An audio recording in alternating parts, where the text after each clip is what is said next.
fepetra momba ny sidina ny ninotsipahina indray no ny tombontsoa manokana. Ministera ny fampianarana teknika nanjavona ireo poste budgétaire taona 2024 sy 2024. Fitantanana firenena tsy matotra trano ireo fanapahan-kevitra noraisin'ny fanjakana ho ny miara-manonja. Misaotra anao misy safidy ny fahitalavitry ny MBS amin'izao Zoma alina fa 440 ny volana meny taona 2024 izao manolotra ny araba ary tomboky lahy sy tomboky vavy sy manasanao anaraka ny fotoanany vaovao hatramin'ny farany. Araka ny efa narahantsika tao anatin'ny lohatenim-baovao teo indrindra ny mahakasika indrindra ny fepetra momba ny sidina eto Madagasikara dia tsy ny andrela akory fa dia alina tamin'ny 140 ora dia efa nisy indray ny sidina avy any ivelany sy nitondra teratany vahiny. Raha vinaraka izany eto amintsika vao tena ampiatra ny fepetra marina. Tranga miontra trano mantsy ny fampiarana ny fepetra sy ny tondrana ny firenena hatramin'izay. Arahoary ny fanadihadiany Manomenjanahary sy Manorandre Malala. Vantany vonovoaka ny tatitry ny filan-kevitry ny ministra ny alarobia teo mikasika ireo lisitra afaka miditra sy mivoaka eto Madagasikara dia tsy ny andry ela ny fahatongavany sidina iray tokony ho tamin'ny 140 ora alina araka ny loharano-baovao. Fantatra fa any Repoblika Frantsay io sidina ny gadona teny Ivato izay nitondra olona maromaro. Mitondra ny Repoblika Frantsay androany alina tamin'ny 240. Nisy mpandeha 240 tao anatiny araka ny filazan'ny tompon'andraikitra teo an-toerana dia hoe diplomaty ireo 240 ireo. Izay mampalahelo an'ilay satria raha ny zavatra misy araka ny lazain'ny filoham-pirenena dia mitateraka ny sisy tany. Misy ny sidina izay miditra anatiny nefa araka ny lazain'ny filoham-pirenena dia tsy misy ny sidina miditra intsony fa ny mivoaka no tokony ho misy ankoatran'ny evasanina ihany. Nefa dia raha malala moa zao fa tsisy resaka evasanina, tsisy resaka fitondrana entana fa tena olona fotsiny mety n'ilay fiaramanidina izay hitantsika. Ny fanontaniana mipetraka dia ny hoe ny fisiny io ve no nahamailo ny mpitondra teto amintsika ka niny tsipaka indray ilay nolazaina tao anaty ny fandarana manokana ny faharoa ny volana mety eo fa tsy isy intsony ny indrafo amin'ny fampidirana olona eto amintsika. Ny arantsika nahita tsara fa tao anatin'ny filan-kevitry ny ministra ny alarobia teo no namahana indray io teny ny filoham-pirenena io. Tranga miemotra tahaka izany foana ve ny fampiaran-dalàna noho ny fisina tombontsoa ambadika ho an'ny mpitondra kolikoly fanaparam-pahefana ary fandikan-dalàna samy hita eto Madagasikara avokoa amin'izao fotoana izao. Ny lohany no fitaratra kanefa dia iarahan'ny rehetra mahita ny finiavana ataon'ny mpitondra mandika lalàna eny fa na izy ihany aza no manao izany. Eo amin'ny pejy ny fampianarana kosa indray ary dia manoloana ny filan-kevitry ny ministra nivoaka ny alarobia lasa teo momba ny fandraisana ho mpiasam-panjakana dia nanamafy ny teo anivon'ny Saint-Pama androany fa mbola betsaka no tsy mazava mahakasika ny fandraisana ho mpiasam-panjakana kanefa dia irosony fanjakana ihany. Manomenjanahary sy Manorandre Malala trany. Tsy mahagaga raha miendanja hatrany ny fari-pahaizany zaza malagasy manjaka ny kolikoly eo amin'ny ministera. Raha tsy resaka fotsiny ny poste budgétaire 720 sy ny 20 ao amin'ny ministera ny fanampianarana teknika sy ny fanofanana arakasa izay nanjavona hatramin'izao. Mitaky ny marina sy ny mankarary zay mikasika amin'ny poste budgétaire 500 tamin'ny taona 2022 izay nanjavona tsy hita popoko ary mitaky ny mankarahara sy ny mazava mikasika an'izany ny Saint-Pama. Mitaky ny mankarahara tanteraka ny Saint-Pama mikasika amin'ny poste budgétaire 500 andraisana mpiantsampanakana ho an'ny ministera amin'ny fampianarana teknika sy ny fanofanana arakasa izay efa hoenim-bolana zao nikarakarana azy nefa mbola tsy nahazoana fampitam-baovao mankarahara hatramin'izao. Very fanambola velona zany ireo ECD sy vacataire izay ny eo amin'ny fampianarana teknika sy ny fanofanana arakasa izay misy nato najanona tsy miasa na miasa nefa tsy mandray karama ho an'ny taona 2024. Efa misy ny commission de recrutement tsy ara-dalàna izay efa niasa antsokosoko nanomboka ny volana novambra 2024 lasa teo raha ny vaovao voaray. Tsy mazava ny circulaire de recrutement izay navoaka satria miovaova ireo mitotataratasa akatahana ka miteraka aia. Ny fanontaniana mipetraka dia ny hoe efa miendrika fanoliana sahady ve zany rehefa mandeha ny étude de conformité.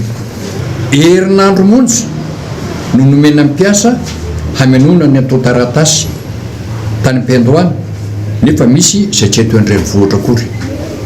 Aminay dia efa mamofona kolikoly fikarakarana fandraisana mpiasa-panjakana ao ministère ny fampianarana teknika sy ny fanofanaraka azy io izay efa hoenim-bolana zao tsy nandrenesa mbo avao mihitsy. Misy amin'ireo nanatitra ny totaratasy aza tsy nomena référence akory. Takina hoy ny Sempama ny andraisana tsy misy fepetra ireo betona sy izay efa ela ny asana sy amoahana faran'izay aingana ny lista maire sy ireo izay nametraka taratasy fangatahana. Atreto izy ireo dia tsy misy ao anatin'ny LFI 2024 ny momba ny fandraisana ao mpiasa-panjakana ho an'ny ministera ny teknika sy ny fanofanana arakasa. Eo amin'izay lafim-baovao izay atranty dia nandresitra ity valandresaka ho an'ny mpanao gazety izay nataony avy eo anivon'ny Sempama androany. Teny Mamasina ny maraina teo iny ihany koa moa no hamafisin'izy ireo ny mahakasika indrindra ny fanjakazakany kolikoly eo anivon'ny ministera ny fanabeazam-pirenena. Manomenjana asy Manorandre Malalatrany. Ministera ny fanabeazam-pirenena, ministera isan'ny tsy alandromorombo amin'ny ministera maro eto Madagasikara. Tao ny panier garni, tao ny bonbon sucette, amin'izao resaka kolikoly avorinta indray. Araky ny note de rappel, laharana aotraotra roa tsipika 2024 tsipika SG ny favalo ny volana janoary 2024 momba ny procédure et formalité de gestion de recrutement pour l'année 2020 dia 507 ny poste budgétaire ho an'ny 7e vague ary analana 780 izay tokony raisina tao amin'ny 6e vague ny NS, ny NFP sy ny mpampiofana avy amin'ny CNFP nefa nampidirina ao anatin'ny 570 poste izany ho an'ny 7e vague raha ny vaovao azo. Ny fanontaniana mipetraka dia ny hoe aiza ireo poste budgétaire misy 780 nalaina tao amin'ny 6e vague ireo satria ny tombony isan'ny poste budgétaire amin'ny 7e vague raha ny antotanisa voaray atrandy. Mampametra mpanontaniana tokoa ireo tranga ireo hoy ny avy eo anivon'ny Sempama. Lasa izy ireo poste 780 nalaina tao amin'ny 6e vague ireo satria tsy ny tombony isan'ny poste budgétaire 7e vague inona ny marina mikasitra zany rehetra zany ataovy avoainy mankarahara. Lasa izy zany ny poste budgétaire 500 tokony nosotrahan'ny fampianarana teknika sy ny fanofanana arakasa izay nalaina tao amin'ny 6e vague io. Tsy mazava ny quota isaky ny sisiko natao miaraka amin'ny apabemasony andian'ny fahafito sy fahavalo 7e sy 8e vague ary tsy misy listra mazava nanavahana ireo vague roa ireo. Maizy natateraka zany io zavatra io 7e vague 8e vague firy ny an'ny 7e firy ny 8e tsy mazava. Noho zany ny Sempama dia mitaka ny marina sy ny mangarahara mikasika ireo fandraisana mpiasa-panjakana tao anatin'ireo vague telo ireo 6e, 7e ary 8e vague. Fa ho any amin'ny faritra kosa indraisika ato anatin'ny tilo vaovao manaraka eto dia nisy ny fanapahan-kevitra navoaka ny komina Ambonivohitry Mahajanga fa ho afindra ao anatin'ny toby fiantsonany taxi borosy ireo fourgon mpitatitra entana. Tsy mazoto amin'ity fanapahan-kevitra ity anefa ireo tompon'andraikitra noho ny antony maro samihafa nambaran'izy ireo fa misy fiantraikana avy hatrany amin'ny fidiram-bolan'izy ireo sy ny fampidirana azy ireo ao anatin'ny toby fiantsonana izao. Samy mamonjy MBS Mahajanga. Tsy manaiky ifindra ao amin'ny garotière nationale izay mitatitra olona ireto fourgon ireto. Misy tokoa mantsy ny lalàna izay voavoaka eo anivon'ny urbaine Mahajanga mba ampidirin'izy ireo ao anatin'izany garotière nationale izany. Tsy manaiky izy ireo satria efa misy ny lamina napetraka ny tompon'andraikitra ho azy ireo ho makasika an'izay rehetra zay. Fanampanazavana ho an'ireo tompon'andraikitra n'ireo coopérative ireo. Formel resaka amin'ny fanjakana isa taona mihitsy zay fa tsy mitovy an'le zalaly tsisy patante mipetrapetraka any sisiny sady misy parking sady misy birao fa le fourgon zany tapenana daholo le fourgon parkage reny dia motrany kirary distinct daholo amin'ny sisiny zalahy. Raha ny hevitra anay manokana aloha zany efa emiamy any le izy fa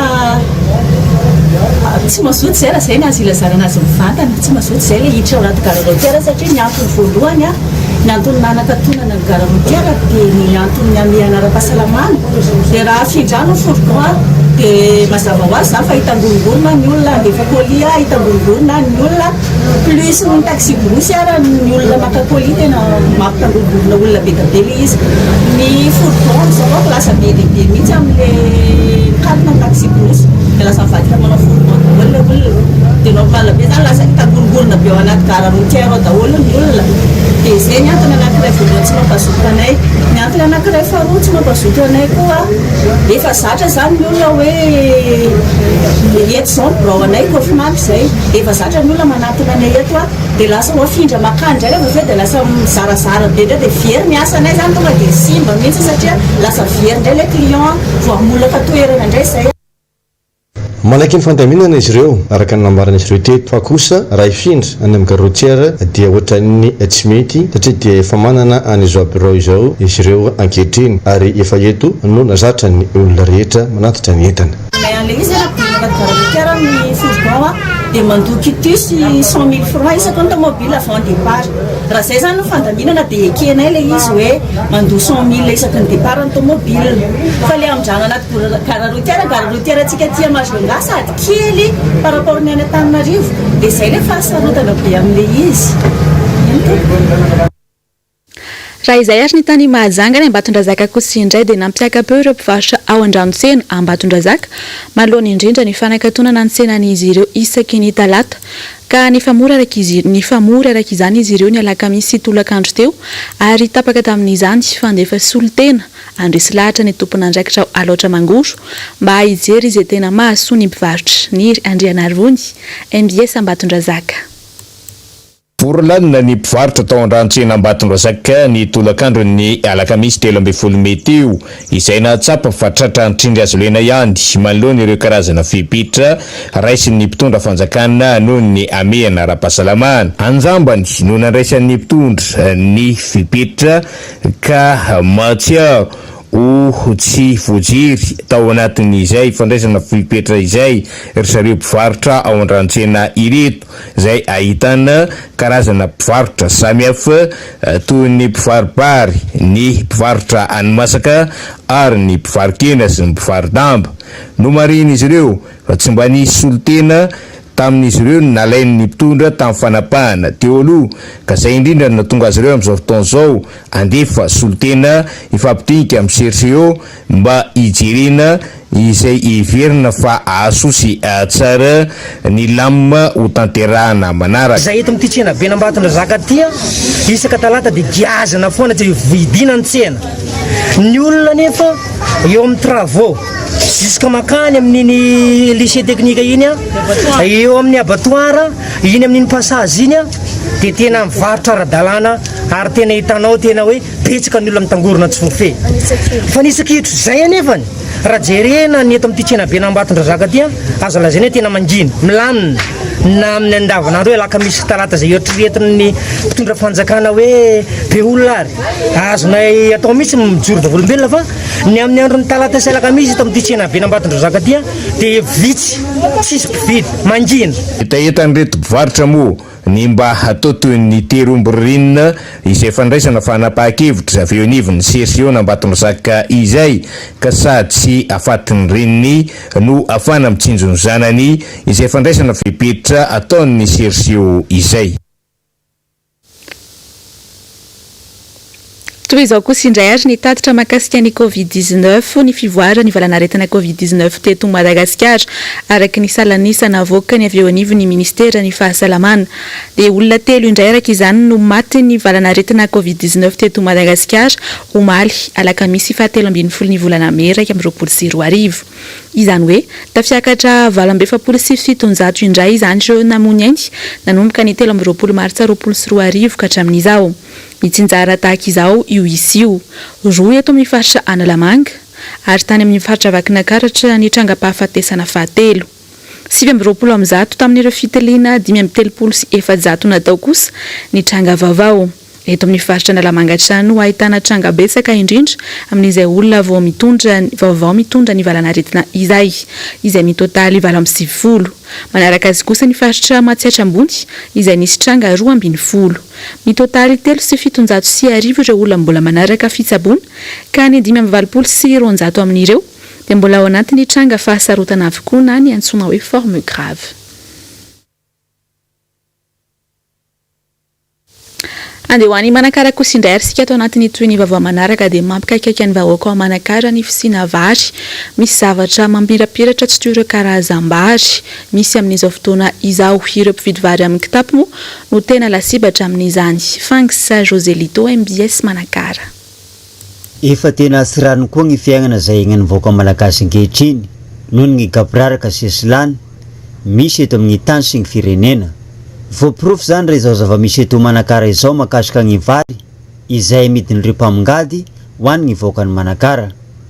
Efa maro ireo velotaraigna fa misy vary feno zavatra mamirapiratra sy hay hoe inona marina ary misy aza zavatra mendrika ho toy ny pizimbolavo izy regny ka sy maintsy hitondran'ireo olona voakasika izany fitaraignana ho an'ireo tompon'andraikitra sy fampitandremana ho an'ny vahoaka mpanjefa vary avokoa. Zerena tao agnatin'ny vary misy zavatra mangilatra ohatran'izao reo mamirapiratra misary reo zany hita tao agnaty vary dia le mpahandro avy dia niteny hoe misy raha mangilatra ao agnaty vary dia rehefa nijerena tokoa le vary feno an'ireto zavatra mangilangilatra reto miaraka amin'ireto bokotra reto dia nazanona moa le fandrahoam-bary fa navelatra tamin'ny tora lafika ny vary akory ny fahagagana fa tena mifangaro amin'ny vary aby reto zavatra mangilangilatra reto miaraka amina ohatrohatran'ireto vakana reto vita vakivaky reto nefa magaga fa ny vola feno ny zavatra midiny zareo rasika manahitra tsika mpanjifa izay mpividy vary ao bazary ao mba samy agnaramaso ny zavatra toytony satria mampihinana ny tsy fihinana zany izy ireo amin'izao fotoana efa sarotra amin'ny fiainana zao. Raha izay tokoa ary ny zava-misy dia mipetraka ny fanontaniana hoe iza marina ary ny tompon'andraikitra ny vahoaka mpanjifa ve sa ny mpamongady sa ny fanjakana mihitsy ka hoy izay eto hoe toy ny fotaka ambarangaragna ka samy magnelika izay mahisy anazy.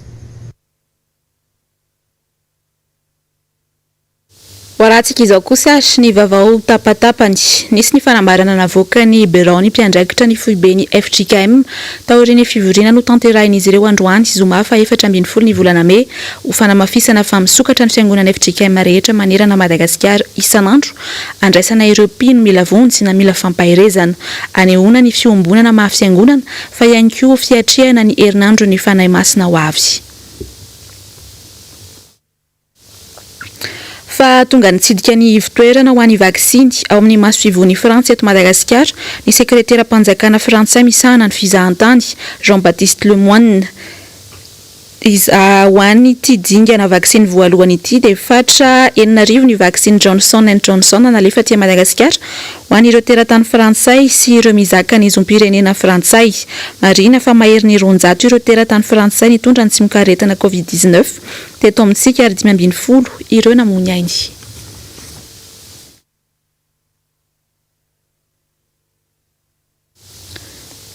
Eo amin'ny vaovany maresaka iraisampirenena ary dia herinandro taorian'ny hetsika ny polisy tany Brésil izay nahafatesana tanora 20 olona 100 no nanao fidinana andalambe tany Rio de Janeiro omaly alakamisy fanoherana ny herisetra ataon'ireo polisy sy ady amin'ny fanavaka vaham-bolokoditra no antony nanaovan'izy ireo ity fihetsiketsehana ity. Mialy rary nombana sy Andra Kotomalala. Mpanao fihetsiketsehana anjatony mahery nilanja sora-baventy miaraka amin'ny orakoraka no hita ny fanaretsaka tao amin'ny tanàna lehibe maromaro tany Brésil omaly. Fitakiana ny anatsarana ny erisetra ataon'ireo polisy sy ny fanavaka vaham-bolo-koditra no anton'izany fitokonana izany araka ny loharanom Vaovao. Omaly alakamisy 17 volana Mera teo no andro nahatsiarovana ny nanafoanana ny resaka fanandevozana tany an-toerana izay nataony 17 Mei 1979. Nisy ifandraisany tamin'ny erisetra nisy tao amin'ny tanàna iray tany Rio de Janeiro izay fantatra fa honenan'ireo olona mainty hoditra sy sahirana indrindra ary efa hanaovan'ireo polisy be midina matetika ihany koa ity fitokonana ity raha ny voalaza hatrany. Nomelohan'ireo olona nanao fidinana an-dalambe tanteraka ny erisetra nitrangana indritra ny asa nataon'ireo polisy miady amin'ny zava-mahadomelina tao amin'ny tanàna io izay nivadika raha mandrika ary nahafatesana olona 20. Etsiky ny polisy tany an-toerana izay feno erisetra indrindra ary mbola tsy fahita araka ny nambaran'ireo mpiaro ny zon'olombelona any Brésil. Raha tsy ahivina ny zava-nisy tonga nanaparitaka tabanjotra n'olon-dratsy mampiasa ankizy sy tanora amin'ny fanondranana zava-mahadomelina, halatra, fakanankeriny ary von'olona tao amin'ny tanàna io ny polisy ary niafara tamin'ny famozanaina 20 be izao izany. Araka ny notanterin'ireo aina aman-jery any Brésil nefa dia telo tamin'ireo olona 20 voarohirohy sy namony ain'ireo ihany no tompon'antoka tamin'ny fanondranana zava-mahadomelina io. Manoloana ny zava-nisy dia mahatsiaro voahilikilika tanteraka ireo metisy sy ireo olona mainty hoditra izay 520 mponina any Brésil. Mahita ireto farany fa izy ireo no be maty indrindra ary betsaka tsy hanasa ary vitsy amin'izy ireo no vita vaksiny fanefitry ny Covid-19. Politika ny fandripahana olona io ary politika pahafatesana hoy ireo mpanao fihetsiketsehana.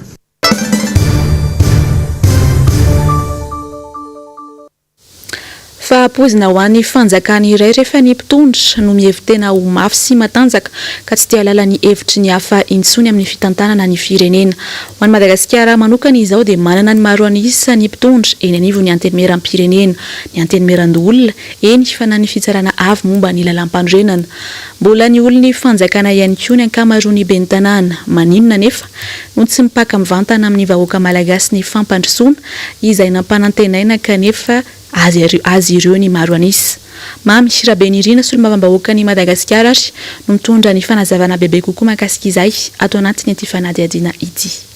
Fisainana tokana na hoe pensée unique izay no azo amidinana ny fitantanana ny raharaham-pirenena amin'izao. Ny loko volomboasary avokoa hatramin'ny androm-panjakana rehetra. Antenimieram-pirenena, azony maro an'isa, antenimieran-dolona, tsy misy mpanohitra. Avy amin'ny fitondrana sy ankolafy manoana ny fitondrana. Fitsarana avy momba lalam-pandrenana moa, olona ny fitondrana avokoa no mandrafitra azy. Fampandrosoana toy ny ahoana no misy amin'izany ary? Ny adievitra aloha izany dia foana tanteraka. Andalovan'ny taratasy fotsiny ihany ny antenimieran-dolona sisy. Fa fatatsika tsara fa somary firehana loterena ihany izy io mba ho tonga amin'izao zava-misy izao. Ny azo antikana ny izao amin'ny lafiny anankiray dia izao ilay tonga amin'ilay fitenenana hoe pensée unique no mitondra ny firenena. Zany hoe tsy hisy adievitra loatra intsony ny eo amin'ny fanapahan-kevitra. Raha iteny izao tsika ny anivon'ny antenimiera rotota zany. Ny antony nametrahana antenimiera anankironge mba ahafahana miala nenina amin'ny fisian'ny adievitra eo amin'ny fanaovan-dalàna. Kanefa amin'izao fotoana izao fatatsika fa ny antenimiera rotota efa azo lazaina hoe loko anankiray no mitondra azy. Ao amin'ny antenimieram-pirenena no misy vondrona politika tsy mitovy hevitra amin'ny mpitondra, misy vondrona parlementaire tsy mitovy hevitra amin'ny mpitondra. Fa amin'ny antenimieran-dolona zato isan-jato mivoaka avy any anivon'ny ankolafin'ny mpitondra fanjakana amin'izao fotoana izao ihany ireo. Idika zany fa karazana fandalovana fotsiny ihany ny antenimiera fa anankiray. Efa niaina toedra raha toy izao sika tamin'ny fitantanana teo aloha, hitantsika aloha hoe nitondra anakaiza izany. Tsy vao izao tsika niaina zavatra mitovitovy amin'izao. Fa tany amin'ny taona maro lasa tany. Ary raha ny tantara ny jerena somary tsy nahasoa tsy nahasoa ny fanaovana politika tsy ny firenena trany ny fanerena ankolaka ny foronana mitovy firehana mitovy eo amin'ny fitondrana ny raharam-panjakana izay tsy afaka anilika andraikitra aloha izany ny fanjakana amin'izao tompona toka tanteraka amin'ny fitantanana miaingatra amin'ny fitantanana amin'ny tanàna Antananarivo hatramin'ny filoham-pirenena. Fanana tanteraka fivoriana tsy azona trian'ny mpanao gazety ny teo anivon'ny rodoben'ny mpanohitra ho an'ny demokrasia eto Madagasikara androany dia tsy Belair ny filoha lefitry ny RMDM moa no nitarika ny fotoana ary notron'ireo tompon'andraikitra isa-tsokajiny izany. Araka ny loharanom-baovao dia dinika mikasika izay ho fanapahan-kevitra raisin'izy ireo manoloana ny zava-misy eto amin'ny firenena no antony fivoriana. Namintsy velositraka sy tokatra maro lahy. Mbola tsy fantatra mazavatra eto ny andindin'ny fivoriana izay nitanterahany teo anivon'ny RMDM androany. Tsy azona trian'ny mpanao gazety ny fivoriana raha nambaran'ny tompon'andraikitra teny an-toerana. Mbola ho avy ny fotoana ho izy ireo anambarana izay tapaka sy ho fanapahan-kevitra raisin'izy ireo entina hanavotana ny firenena malagasy.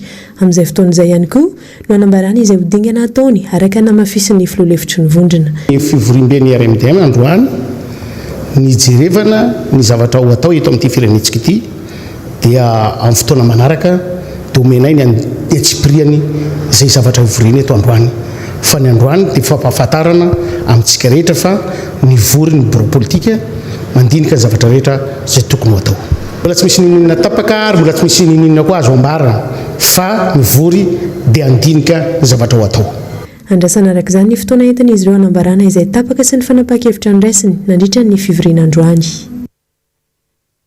Fa androany ihany koa moa ny fitaom-pitsarana ny Berids tsy tanteraka indray anefa izany noho ny antony manokana miandry hatrany ny amoahana azy moa ny fianakaviany sy ny mpiray antoko aminy tokony tsy hisy ny fanavahana hoy izy ireo fa araky ny voalaza fa eloka nataony no sazy tokony ny fainy namintsy velositraka sy tokatra maro lahatrany. Niemitra ny talata fahavalo ambin'ny folo ny volana May ho avy izao indray ny fitsarana ny Berida raha toka androany no daty voalaza fa fitaom-pitsarana tsy fahafahana vonjy maika intsony no angatahany fianakaviany fa fahafahana tanteraka heritaona izay no hijanona an-tany am-ponja raha toka 7 volana no fotoana voalaza fa sazy miatra aminy tsy mifanaraka amin'ny adosoana nataony ny sazy nampiarina aminy hoy ny nambaran'ny renin'ny Berida fa ny ho-kevitra tamin'ny tambazotra tserasera mantso no nahatonga amin'ny figadrany Berida. Niemitra indimy sa inenina nga iny dia tonga teto moa anay dia affichage no hitanay teo hoe reporter ny talata 18 May zao zany ny fitsarana. Tsisy filazana mialoha fa affichage teto zany no hitanay. Fafana mihitsy no mbola zay mako mangataka foana amin'ilay fafana vonjomaika zany amin'ny audience rehetrarehetra reny fa lavina daholo zany ilay LP. Dia eto moa za mbola tsy sasatra ny mamerina ilay fitalahoana hoe amin'ireto tompon'andraikitra zany makasika ty raharanjanako ty fa rariny sy hitsiny zany raha mba manana fahatsoram-po sy fahatsaram-po zany ianareo mba hamoaka anjanako. Nanamafy ihany koa ny avy amin'ny antoko PSD Toliary ny amin'ny tokony hamoahana azy amin'izay mahatsikaritra ihany koa izy ireo fa mahita hevitra trany ny fanjakana ny morana ny raharaha ka hanaovan'izy ireo antsoavo. Tany mandalina ny demokraty Madagasikara dia tsy tokony fa ny kevitra amin'ny Facebook no anenjehana an'ilay olona raha misy ny alahelo na ady tany talohana dia tokony ho enjiny hafa izay fitoriana zay fa tsy araraotana ao anatin'izay hoe fa ny kevitra Facebook zay no anagadrana ny Berida amin'ny sazy mavesatra dia izay mavesatra ninona ho tenenina dia fa ny kevitra Facebook io eto zany ny mpitory sy ny mpitondra fanjakana dia milaza hoe demokraty ary ny mpitory azy koa miteny hoe demokraty mihitsy azo ndry zareo ny fitondrana androany tsy mahazo miteny ny olona tsisy fahalalana ny olona na mitenana amin'ny Facebook ara ny olona dia enjehana dia tsy ankehinay zany zavatra zany tsy ankehinay zany fa tany mandalina demokrasia ho i Madagasikara dia ampiarina zay parana sy mahademokraty amin'ny Madagasikara izay. Andrasana indray izay hovaly ny fitsarana ny 17 ny volana May izao. Fa aloha hevitra maro no resahany fandaharana miara-manonja ho an'ny androany tafiditra amin'izany moa ny resaka fitaterana anabakabaka ny tontolo ny fiarahamonina malagasy manoloana ny fitsarana sy ny fanadihadiana ataon'ny mpitandro ny filaminana ny tena ny banty ny toerana atao anatin'ny fandaharana ho an'ny androany ihany koa dia ny mikasika ny famotirana sidina avy any ivelany mamintana amintsika izay vaovao izay ary Iasina Andriamalala sy Andra Rakotomalala. Anisan'ny noresahan'ny fandarana miara-manonja androany dia mikasika ny fanapahan-kevitra noraisiny mpitondra fanjakana amin'ny fampidirana indray ny sidina avy any ivelany. Raha ny fitinina mantsy dia reto avy ireo afaka miditra eto Madagasikara, ireo maseho vahiny miasa sy monina eto Madagasikara, na ireo iraka manokany firenena iray na ao anatin'ny firenena mikambana sy ireo mpiasa ao aminy araka ny fifanarahana iraisam-pirenena. Eo ihany koa ireo manampahaizana manokana eo amin'ny sehatra ara-indostria stratégique ka miara-miasa amin'ny mpitondra fanjakana. Ao ihany koa ireo iraka manokany fitondram-panjakana na mpiasam-panjakana na azo fahazahon-dalana manokana ara-dalàna na ilay antsoina hoe ordre de mission manokana. Ary farany ireo mpanao fanatanjahantena teratany malagasy ka mandray anjara amin'ny fifananana iraisam-pirenena lehibe. Ny 20 aprily 2024 lasa teo no nilaza ny filan-kevitry minisitra nefa fa tsy mandray mpandeha avy any ivelany intsony mihitsy Madagasikara, fa ireo teratany vahiny na malagasy ivoaka any ivelany kosa dia mahazo mivoaka. Anisan'ny noresahany solombavam-bahoaka Alain Ratsimbazafy tao anatin'ny fandarana miara-manonja io loha hevitra io. Tsy misy miafina amintsika rehetra nefa fa izany firenena izany dia anisan'ny firenena ahitana ny valanaretina izay manahirana antsika amin'izao fotoana izao, ary maro nefa nanasokajy fa anisan'ny variant matanjaka na mahery izany variant avy any Afrique du Sud izany. Maro ary ny azakazaka ny fahafatesan'olona teto amintsika tao anatin'ny volana vitsivitsy. Izany no mahatonga ny tenanay ankehitriny mametraka ihany ny hoe toa tsy mbola entitra foana mandrakity androany ny fanapahan-kevitra raisiny eo anivon'izany filan-kevitro ny gouvernementa izany. Na dia fa ny filoham-pirenena aza no miteny apahy be maso horetany ren-danitra fa andray ny fepetra rehetra ary tsy hisy intsony manomboka eto ny fidirana fiaramanidina eto amin'ny tanin'ny Repoblika amin'ny Madagasikara. Gaga ianao fa mbola tsy mijanona izany ary nahavariana ihany koa tao anatin'ny filan-kevitro minisitra farany dia toa namoahana indray ny sokajin'olona mbola afaka mivoaka tsy miditra eto amin'izany nositsika izany. Manao antsoavo rery mpitondra fanjakana andre matoa minisitry ny fitaterana aim-bahoaka ny resaka eto aoka mba tsy ho ataontsika vazivazy sanatriany vava izany aim-bahoaka izany. Fa efa pirofo mitoaka amin'ny tendany ny fahamaroany ireo olona lavo teto amintsika noho ny fidirany valanaretina. Fa toa minimikipy ianareo ary minitsy mijery an'izany fahasairana ny vahoaka malagasy izany miady amin'ny aretina amin'izao fotoana izao. Ankoatr'izay dia nanambara i Eric Randrianaivo tsy lavolefina ireo mpitarika anatin'ny miara-manonja manoloana ny atsonjay miatra amin'izy ireo. Noresahany ity mpanao politika ity ihany koa ny momba ny fandokoana ho volomboasary ny tsena iny Andoharanofotsy ka nambarany tamin'izany ny fisian'ny fiandaniana ara-politika eo anivon'ny fitantanana ny commune Andoharanofotsy. Ny solombavam-bahoaka Mamy Rabenirina kosa tena nantitrantitra tamin'ny fanehoan-keviny fa miverina tamin'ny teo aloha ny tantaran'i Madagasikara ankehitriny, indrindra amin'ny fitantanana ity firenena ity raha niresaka momba ny 13 Mey 2017 ny tenany. Ny solombavam-bahoaka Fetra Mbs Zoma kosa dia nampiomana ireo minisitra tompona andraikitra isan-tsokajiny amin'ny fionany amin'ny solombavam-bahoaka satria tsy voajerindreo minisitra ireo mihitsy ny olana manjo ny vahoaka ankehitriny. Dia izay ko ary no mamarana ny fotoana ny vaovao tamin'izao alina izao makasitraka anao nanaraka izany hatramin'ny farany manome fotoananao indray ho amin'ny rahampitso veloma tompoko.